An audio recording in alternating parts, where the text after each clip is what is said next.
Today I'm going to show you how to replace the Nissan Juke key battery.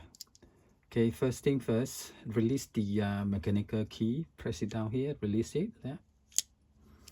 And if you see the gap there, yeah, there's a slot there. Use the screwdriver, yeah, to twist it open. Make sure you use the screwdriver, the right size one, not too small, yeah.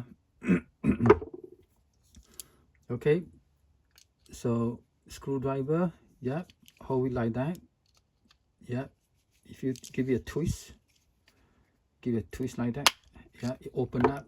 You see here, open up, pull the two part away. Here's the battery, CR2032 battery. Use the small screwdriver, yeah, to pry up the battery.